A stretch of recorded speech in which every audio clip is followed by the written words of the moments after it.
Fala aí, pessoal, belezinha? Então, aqui é o professor Jackson e eu vou lançar para vocês aí uma série de aulas online. E a nossa primeira aula vai ser sobre números complexos.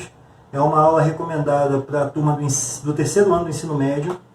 E nessa aula eu vou tentar falar com vocês sobre a representação geométrica, o afixo, o módulo, o argumento e a forma trigonométrica de um número complexo. Tá? Vou estar utilizando um software chamado de GeoGebra e vou tentar resolver algumas questões aí para tirar algumas dúvidas.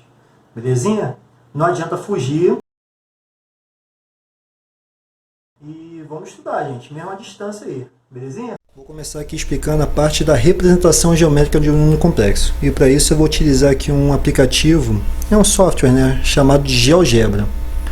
Aqui nós temos como exemplo um número complexo Z1. Tá aqui, Z1 igual a 2 mais 3i. Esse é o meu principal requisito para fazer essa aula. É saber a representação algébrica de um número complexo. Aqui tem um exemplo. Ó. O A, aqui é o 2, então é a parte real. E o BI, o B é a parte imaginária. Então aqui eu tenho nesse exemplo aqui, a parte real igual a 2. Então vem aqui ó, no eixo real, A igual a 2. E no eixo imaginário, aqui não vai o I, é só o 3, né? Que está no lugar do B. Então no eixo imaginário vai o 3.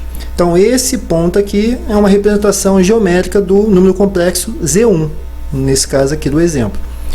Aí agora, quando eu faço um vetor ligando a origem do eixo do plano até esse ponto, eu tenho o chamado afixo. Esse vetor aqui é chamado de afixo. E a distância entre a origem e esse ponto Z1, né, é chamado de módulo. Então essa distância aqui, o cálculo é o módulo do afixo, né, o módulo de Z. Para calcular o módulo de Z, você observa aqui ó, que essa distância aqui é o A. É a mesma distância daqui de baixo, ó, 2. Então aqui você vê que forma um triângulo retângulo. Se forma um triângulo retângulo, né, eu posso utilizar o teorema de Pitágoras. Tá aqui, ó, teorema de Pitágoras, onde o módulo de Z vai ser a hipotenusa, porque está oposto ao ângulo de 90 graus. Então vai ficar módulo de Z ao quadrado é igual a ao quadrado mais b ao quadrado. Logo, esse 2 aqui, ó, esse expoente 2 vai passar para o outro lado da igualdade como raiz quadrada. Então vai ficar módulo de Z é igual a raiz quadrada de a ao quadrado mais b ao quadrado. Assim a gente calcula o módulo, que como eu disse é a distância aqui da origem até o ponto Z1. Tá? Agora esse ângulo de inclinação aqui, ó, entre o afixo e o eixo real é chamado de argumento. Cada livro ele coloca aqui um símbolo diferente. Eu estou usando aqui o símbolo θ para representar esse argumento. Então, para você descobrir esse ângulo de inclinação, esse argumento do afixo, a gente utiliza essas razões trigonométricas no triângulo retângulo. A gente vai utilizar aqui o seno, a razão seno e a razão cosseno.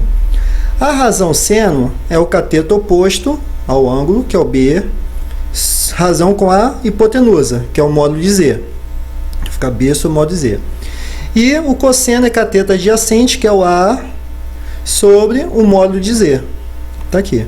Com essas duas razões aqui, eu posso usar lá a tabelinha de razões trigonométricas, posso recorrer à circunferência trigonométrica para descobrir qual é o valor desse argumento, qual é o valor desse ângulo. Aí eu vou ter o ângulo em graus ou em π radianos. Com o módulo e com o meu argumento, eu posso fazer o quê? Descobrir a forma trigonométrica ou forma polar de um número complexo. Então a forma trigonométrica de um número complexo é o módulo de Z, é o módulo desse número complexo, vezes cosseno de θ mais I seno de θ, onde θ é o argumento, esse ângulo de inclinação aqui em relação sempre ao eixo real. Agora, como exemplo, eu vou fazer a marcação, né, desses três números complexos aqui. Z igual a 3 menos 2i, Z igual a 4. Então, como ele não tem a parte imaginária aqui, então ele é um real puro, né? E o terceiro exemplo, Z igual a menos i, que também não tem a parte real, então agora ele é um imaginário puro. Então, primeiro aqui eu tenho a parte real, A igual a 3. Então aqui, no eixo real igual a 3, tá aqui. E no eixo imaginário, o B igual a menos 2. Então, no eixo imaginário vai estar aqui abaixo da origem. Então, vai estar aqui no menos 2. Então, vai estar exatamente aqui o ponto. Marquei errado ali. 3 e menos 2. Está aqui o ponto. Né? Vou fazer aqui, para ficar bonitinho aqui, as retinhas pontilhadas aqui. Aí aqui vai estar o meu afixo. Cadê aqui vetor? Tá aqui. Então, saindo da origem até aqui no ponto Z2, eu tenho aqui o meu afixo. E aqui eu vou ter o meu argumento, que vai ser aqui o ângulo formado entre esse eixo aqui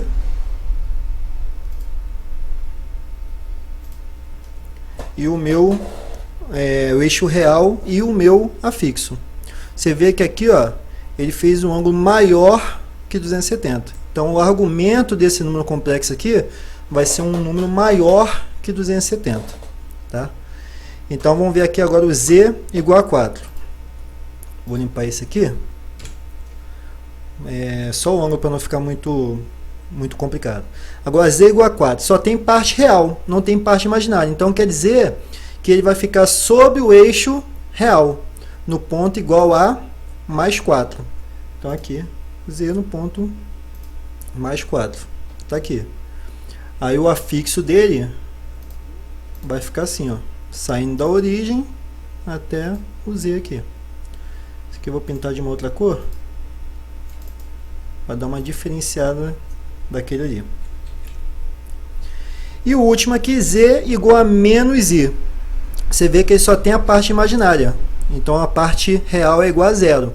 Então, ele vai ficar sobre o eixo imaginário no ponto menos 1. Né? Porque aqui você não usa o I, você usa o coeficiente que está na frente dele, que no caso aqui é menos 1. Então, vai estar aqui, ó, esse número complexo. No menos 1, e o afixo dele vai estar aqui para baixo, sobre o eixo imaginário. Vou pintar aqui de verde. Então tá aí, né? Se você quiser saber o argumento desse primeiro aqui, ele está exatamente em cima do eixo real aqui, no lado positivo. Então ele vai ter um argumento 0, porque ele não tem aqui um ângulo de inclinação aqui em relação ao eixo real. Já esse daqui, ó, o E, se eu fizer aqui o ângulo vai ser de 270. Então, quer dizer que o argumento desse número complexo aqui, ó, Z igual a menos I, vai ser um argumento, né, um ângulo de 270 graus. Nos exemplos, nós vamos ver como calcular, como descobrir esse valor, utilizando lá aquelas razões trigonométricas, depois como representá-la na forma trigonométrica. Beleza? Então, utilizando o GeoGebra, nós vimos lá como fazer a marcação, a representação geométrica, representar o afixo, como que é calculado o módulo, como que se identifica e calcula o argumento. Então agora nós vamos aplicar isso aí numa questão, né, no exemplo, e também vamos usar aquela tabelinha de ângulos notáveis, né, que a gente aprende lá em razões trigonométricas, lá no 9º ano, no 1º ano, que é aquela tabelinha de seno, cosseno, tangente de 30, 45 e 60. Então nessa primeira questão nós vamos utilizar essa tabela. Então temos aqui, ó, Z é igual a meio mais I raiz de 3 sobre 2. Primeiramente, vamos calcular aqui o módulo de Z. Nesse número complexo, nós temos a parte real, A igual a meio. E a parte imaginária, eu tenho aqui B igual a raiz de 3 sobre 2. Nós temos que o módulo é igual a raiz quadrada de A ao quadrado mais B ao quadrado. Então, vai ficar módulo de Z é igual a raiz quadrada de meio ao quadrado mais raiz de 3 sobre 2 ao quadrado. Então, módulo de Z vai ser raiz quadrada, meio ao quadrado vai ficar 1 ao quadrado 1, 2 ao quadrado 4, então vai dar 1/4. Mais raiz de 3 ao quadrado vai dar 3, né, porque vai ficar raiz quadrada de 9, que dá 3, e embaixo vai ficar 4. Como tenho soma de frações com o mesmo denominador, então vai ficar módulo de Z é igual a raiz quadrada de 4 sobre 4. 4 sobre 4 dá 1. Raiz quadrada de 1, 1. Então já tem aqui o meu módulo. Agora, para achar aqui o argumento desse número complexo, eu tenho aqui as duas razões trigonométricas.